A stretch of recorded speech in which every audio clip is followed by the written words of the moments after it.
Hello viewers, இன்றைக்கி நமக்கு பார்த்திங்கன்னா ரொம்ப முக்கியமான ஒரு சில தகவல்கள் கிடச்சிருக்குங்க. அதாவது நாடாளுமன்ற தேர்தல் நெருங்கிட்டு வருது. இப்படிப்பட்ட ஒரு சூழ்நிலையில் யார் யார் கூட கூட்டணி வைக்க போகிறாங்க, யாருக்கு எத்தனை தொகுதி அப்படிங்கிறது தான் மிகப்பெரிய கேள்விக்குறியாகவே இருக்குது.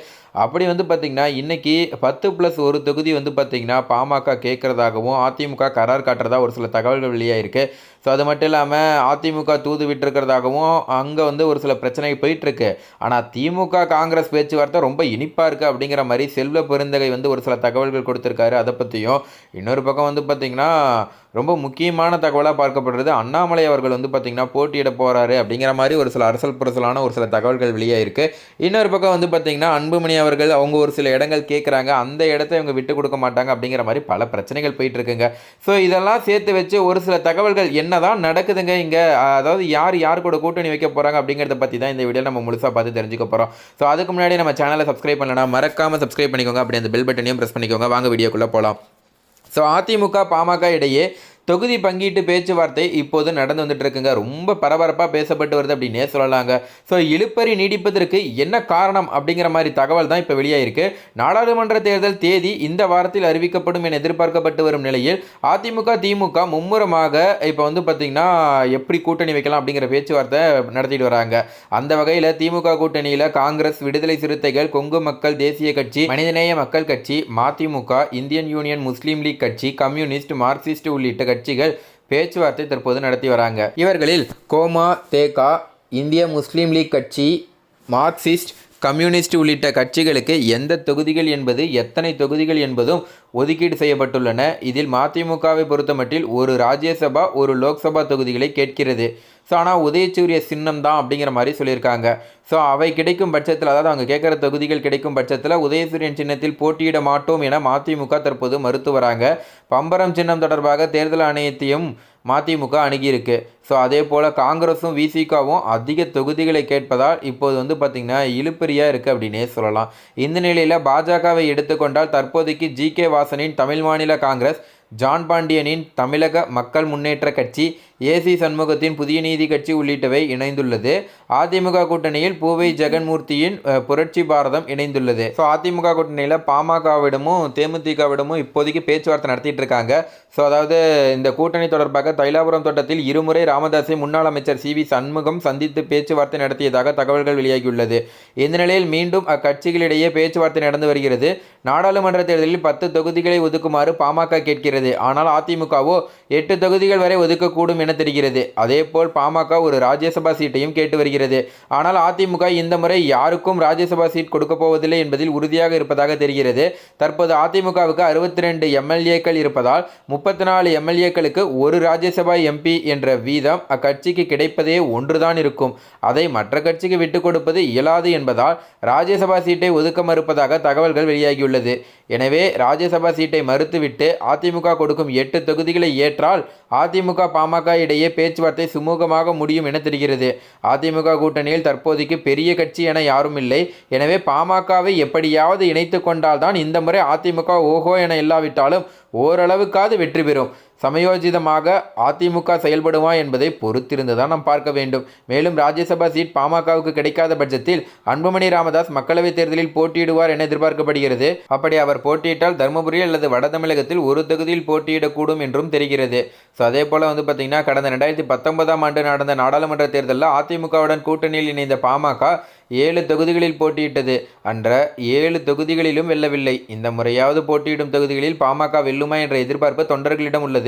மேலும் இந்த வெற்றி வரும் 2026ஆம் ஆண்டு சட்டசபை தேர்தலில் பாமக தலைமையிலான கூட்டணிக்கு அச்சாரமாக இருக்கும் என்றும் நம்பப்படுகிறது. ஸோ அதே போல் பார்த்திங்கன்னா அவங்க கேட்குற தொகுதியை இவங்க கொடுப்பாங்களா அப்படிங்கிறது பார்த்திங்கன்னா ஒரு மிகப்பெரிய கேள்விக்குறியாக தான் இருக்குது. ஸோ இன்னொரு பக்கம் பார்த்திங்கன்னா அதிமுக தூது விட்டுருக்கிறதாகவும் செல்வ பெருந்தகை ஒரு சில பதிலடி சொல்லியிருக்காரு. அவர் என்ன சொல்லியிருக்காரு அப்படிங்கிறத வாங்க பார்க்கலாம். ஸோ தமிழ்நாட்டில் திமுகவுடன் காங்கிரஸ் கட்சி ரொம்ப ஃப்ரெண்ட்லியாக தான் இருக்குது அப்படிங்கிறது எல்லாருக்குமே தெரியும். ஸோ காங்கிரஸ் கட்சியின் தமிழ்நாடு தலைவர் யாருன்னா செல்வ பெருந்தகை. அவர் சொல்லியிருக்காரு, நாங்கள் ஃப்ரெண்ட்லியாக தான் இருக்கோம், நாங்கள் தொகுதிகள் கேட்டிருக்கோம், ரொம்ப நல்லா இனிப்பாக தான் எங்களுக்கு செய்திகள் போயிட்டுருக்கு அப்படிங்கிற மாதிரி சொல்லியிருக்காரு. ஸோ லோக்சபா தேர்தல் தொகுதி பங்கீடு பேச்சுவார்த்தை திமுக காங்கிரஸ் இடையே இனிப்பாகவே உள்ளது என்று செல்வ பெருந்தகை தெரிவித்துள்ளார்.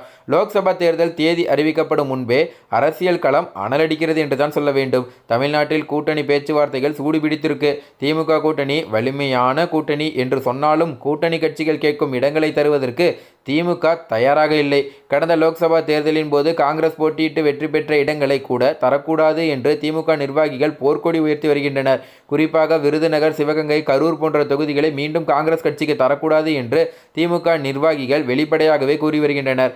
திமுக சார்பில் தொகுதி பங்கீடு குறித்து பேச்சுவார்த்தை நடத்துவதற்காக டி.ஆர். பாலு எம்பி தலைமையில் குழு அமைக்கப்பட்டுள்ளது. கடந்த மாதம் 29ஆம் தேதி காங்கிரசின் தேசிய கூட்டணி பேச்சுவார்த்தை குழு அமைப்பாளர் முகுல் வாஸ்னிக், முன்னாள் மந்திரி சல்மான் குர்ஷித், தமிழக பொறுப்பாளர் அஜய்குமார், தமிழ்நாடு காங்கிரஸ் தலைவர் கே.எஸ். அழகிரி, சட்டப்பேரவை காங்கிரஸ் தலைவர் செல்வ பெருந்தகை ஆகியோர் திமுக தலைமை அலுவலகத்தில் முதல் கட்ட தொகுதி பங்கீடு பேச்சுவார்த்தையில் ஈடுபட்டனர். அடுத்த கட்ட பேச்சுவார்த்தைகளிலும் முடிவுகள் எட்டப்படவில்லை. காங்கிரஸ் கட்சியின் தலைமை மாற்றப்பட்டது. செல்வ பெருந்தகை காங்கிரஸ் கட்சியின் மாநில தலைவராக பொறுப்பேற்றார். இந்த நிலையில்தான் காங்கிரஸ் திமுக இடையே உடன்பாடு எட்டப்படவில்லை என்று கசப்பான தகவல்கள் வெளியாகி கொண்டிருந்தது. அதிமுகவின் வைகை செல்வமும் காங்கிரஸ் கட்சியின் கசப்புக்கு அதிமுகவில் மருந்து உள்ளதாக கூறினார். சில தினங்களுக்கு முன்பு சேலத்தில் செய்தியாளர்களிடம் பேசிய அதிமுக செய்தி தொடர்பாளர் வைகை செல்வன், அதிமுக கூட்டணி குறித்து பேச்சுவார்த்தை நல்ல முயற்சியில் சுமூகமாக நடைபெற்று வருகிறது. கூட்டணி முடிவு எட்டிய பிறகு தலைமை கழகம் சார்பாக முடிவு அறிவிக்கப்படும். திமுக காங்கிரஸ் கூட்டணியில் கசப்பு ஏற்பட்டுள்ளது. அதற்கான மருந்து அதிமுகவிடம் இருப்பதாக காங்கிரஸ் நம்பினால் விரைவில் நல்ல முடிவு எட்டப்படும் அப்படிங்கிற மாதிரி அவர் சொல்லியிருந்தார். அதாவது இந்தியா கூட்டணியில் அதிமுக இணைய வாய்ப்புள்ளதா என்பது குறித்து 2 நாட்களுக்குள் பதில் கிடைக்கும்.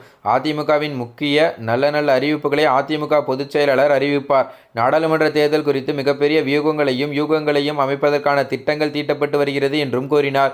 இதற்கு பதிலடி தரும் வகையில் பேசியுள்ளார் காங்கிரஸ் கட்சித் தலைவர் செல்வ பெருந்தகை. இன்று செய்தியாளர்களிடம் பேசிய செல்வ பெருந்தகை, இந்தியா கூட்டணி வலிமையாகவும் ஃப்ரெண்ட்லியாகவும் உள்ளது. நாடு முழுவதும் இந்தியா கூட்டணியில் உள்ள கட்சிகளிடையே தொகுதி பங்கீடு நடந்து முடிந்து ஒப்பந்தங்கள் கையெழுத்தாகி வருகிறது. திமுக காங்கிரஸ் இடையே தொகுதி பங்கீடு பேச்சுவார்த்தையில் எந்தவித கசப்பும் இல்லை. கூட்டணி பேச்சுவார்த்தை இனிப்பாகவே உள்ளது என்று வைகை செல்வனுக்கு பதிலடி கொடுத்துள்ளார் செல்வ பெருந்தகை. மக்கள் நீதி மய்யம் கட்சி காங்கிரஸ் கட்சிக்கு ஒதுக்கும் இடத்தில் போட்டியிடுமா என்று செய்தியாளர்கள் கேட்டதற்கு அப்படி எதுவும் இதுவரை முடிவு எடுக்கப்படவில்லை என்று கூறியுள்ளார் செல்வ பெருந்தகை. ஸோ இந்த தகவல் தான் தற்போது சமூக வலைதளங்களில் ரொம்ப வைரலாக போகுது. இன்னொரு பக்கம் வந்து பார்த்தீங்கன்னா மக்கள் நீதி மய்ய கட்சி கமலஹாசன் அவர்கள் 2 தொகுதி கேட்டிருக்கிறதா தகவல் வெளியாயிருக்கு. அந்த 2 தொகுதியெல்லாம் வந்து கொடுக்க முடியாது, ஒரு தொகுதி தான் கொடுக்க முடியும் அப்படிங்கிற மாதிரி திமுக சொன்னதாக வந்து பார்த்தீங்கன்னா ஒரு சில தகவல்கள் வெளியாயிருக்கு. ஸோ இப்போ அதாவது கமல் அவர்களும் வந்து பார்த்தீங்கன்னா போன முறை தனித்து போட்டியிட்டார். இந்த முறை திமுக கூட சேர்ந்து போட்டியிடலாம் அப்படிங்கிற மாதிரி தான் வந்து பார்த்தீங்கன்னா பேசப்பட்டு வந்தது. பட் திமுக வந்து ஒரு தொகுதி கொடுக்கறதுக்கான வாய்ப்புகள் இருக்குது. பட் ஆனால் அவங்க வந்து பார்த்தீங்கன்னா மக்கள் நீதி மையம் 2 தொகுதிகள் கேட்டிருக்காங்க. தற்போது இதுதான் வந்து பார்த்தீங்கன்னா ரொம்ப காரசாரமாக போயிட்டுருக்கு அப்படின்னே சொல்லலாம். இன்னொரு பக்கம் லோக்சபா தேர்தலுக்கான பேச்சுவார்த்தைகள் ரொம்ப தீவிரமாக நடந்த ஒரு நிலையில் பாமக ஃபஸ்ட்டு யாரோடப்பா கூட்டணி சேருவாங்க? இன்கேஸ் அவங்க வந்து பார்த்திங்கன்னா அதிமுக கூட ஏதாவது பிரச்சனை ஏற்பட்டு சேராமல் போய் பாஜக கூட சேர்ந்துட்டா என்ன ஆகிறது அப்படிங்கிறது வந்து பார்த்திங்கன்னா ஒரு மிகப்பெரிய ஒரு பிரச்சனையாக போயிட்டுருக்கு. ஏன்னா அதிமுகவை கடுமையாக விமர்சனம் செய்துவிட்டு தான் பாமக அந்த கூட்டணியிலிருந்து வெளியேறியது இது எல்லாருக்குமே தெரியும். சமீபத்தில் பாமக பொதுக்குழு கூட்டத்தில் பேசிய அன்புமணி, அதிமுக இப்போது 5 பாகங்களாக உடைந்து விட்டது. பலரும் இங்கே சத்தம் தான் போட்டு வருகிறார்கள். பாமக தான் மக்கள் பிரச்சனைகளுக்கு குரல் கொடுத்து வருகிறது. பாமக ஒரு அறிக்கை விட்டால் போதும், முதல்வர் ஸ்டாலின் அதை நிறைவேற்றி விடுகிறார் என்று வெளிப்படையாக திமுகவிற்கு ஆதரவாக கூறினார். இதனால் திமுகவோடு பாமக கூட்டணி வைக்கிறதா என்ற கேள்வி கூட எழுந்தது. இதற்கு பதில் சொல்ல அன்புமணி, திமுகவோடு கூட்டணி இல்லை, அதிமுகவுடனும் கூட்டணி இல்லை, நாங்கள் திராவிட கட்சிகளுடன் கூட்டணி வைக்க மாட்டோம் என்று கூறினார். அதன்பின் சமீபத்தில் அளித்த பேட்டியில் கூட நாங்கள் அதிமுகவின் கூட்டணியில் இல்லை, அதிமுகவுடன் இணையும் எண்ணத்தில் பாமக இல்லை, உடைந்த அதிமுகவில் இணைந்தால் பயனில்லை என்று நினைக்கிறார். எடப்பாடியும் இன்னும் தான் ஒட்டுமொத்த அதிமுக என்பதை நிரூபிக்கவில்லை. தொண்டர்கள் எல்லோரும் தன் பக்கம் இருக்கிறார்கள். தேர்தலில் நின்றால் வெற்றி பெறுவேன் என்பது எடப்பாடி நிரூபிக்கவில்லை. ஸோ இந்த நிலையில் தான் 2024 லோக்சபா தேர்தலில் பாமக யாருடன் கூட்டணி வைக்கும் என்ற கேள்வி எழுந்துள்ளது. ஒரு பக்கம் பாஜக 3வது அணியை லோக்சபா தேர்தலுக்கு முன்பாக தமிழ்நாட்டில் உருவாக்கும் என்று முயற்சியில் ஈடுபட்டு வருகிறது. அதன்படி பாஜக plus O Panneerselvam plus TTV Dhinakaran plus பாரிவேந்தரின் ஐஜேகே ப்ளஸ் மற்றும் ஒரு சில சிறிய கட்சிகள் இணைந்து 3வது அணியை அமைக்குமா அப்படிங்கிறது ஒரு பெரிய கேள்விக்குறியாக இருக்குது அப்படின்னே சொல்லலாம். ஸோ இந்த கூட்டணியில் பாமக தேமுதிக சேரும் என்றும் ஒரு பக்கம் பேச்சு நடந்து வந்தது. ஸோ ஆனால் இரண்டுமே அதிமுக பக்கம் செல்லும் வாய்ப்பு தான் அதிகமாக இருக்குது. இதற்காக திரைமறைவு பேச்சுவார்த்தைகள் ரொம்ப தீவிரமாக நடந்து வருதுன்னே சொல்லலாம். அதன்படி அதிமுகவுடன் கூட்டணி வைக்க வேண்டும் என்று பாமக நினைக்கிறதாம். லோக்சபா தேர்தலில் அன்புமணிக்கு சேலம் தொகுதியை கொடுக்க வேண்டும். அங்கே திமுக தற்போது வலிமை இழந்துவிட்டது. மொத்தமாக 10 இடங்களில் போட்டி போட்டியிட வாய்ப்பு கொடுக்க வேண்டும், இல்லை என்றால் இடங்களை குறைத்துக் கொண்டு அன்புமணிக்கு மீண்டும் ராஜ்யசபா செல்ல வாய்ப்பு கொடுக்க வேண்டும் என்று பாமக சார்பாக அதிமுகவிடம் அன்புமணி கோரிக்கை வைத்துள்ளாராம். ராஜ்யசபா பதவிக்கு அதிமுக ஏற்றுக்கொள்ளவில்லை என்று கூறப்படுகிறது. ராஜ்யசபா மட்டுமல்ல, சேலம் தொகுதியில் எடப்பாடியால் தான் நிற்பார். அங்கே கூட்டணி கட்சிகளுக்கு இடம் கொடுக்க வேண்டிய அவசியமே கிடையாது. எனவே வேறு தொகுதி கேளுங்கள் என்று அதிமுக கரார் காட்டுகிறதாம். இன்னொரு பக்கம் ராமதாஸ் அதிமுக கூட்டணியை இறுதி செய்ய தீவிரமாக முயற்சிகளை எடுக்கிறாராம். பாமக அதிமுக கூட்டணியே சரியாக இருக்கும். 2026 சட்டசபை தேர்தலுக்கு இதுதான் சரியாக இருக்கும் என்பதால் 2024லும் அதிமுகவுடன் கூட்டணி வைக்க வேண்டும், அதே கூட்டணி தொடர வேண்டும் என்று ராமதாஸ் நினைக்கிறாராம். மேலும் பாமகவை உடைக்க பாஜக பார்க்கிறது, அதனால் பாஜகவோடு சேருவது சரியாக இருக்காது என்று ராமதாஸ் நினைக்கிறாராம். இந்த தகவல் தான் தற்போது சமூக வலைதளங்களில் ரொம்ப வைரலாக போயிட்டு இருக்கு. இன்கேஸ் பாமக அதிமுக கூட சேர்ந்தா எத்தனை கூட்டணி, அதாவது எத்தனை இடம் தருவாங்கன்னு நீங்கள் நினைக்கிறீங்க? உங்களோட தனிப்பட்ட கருத்து என்ன அப்படிங்கிறத கீழே கமெண்ட்ல பதிவு பண்ணுங்க. இந்த தகவல் உங்களுக்கு பிடிச்சிருந்தா மறக்காம லைக் பண்ணுங்க. இதே போல தகவலை தெரிஞ்சுக்கொள்ள நம்ம சேனலை சப்ஸ்கிரைப் பண்ணுங்க. தேங்க்யூ.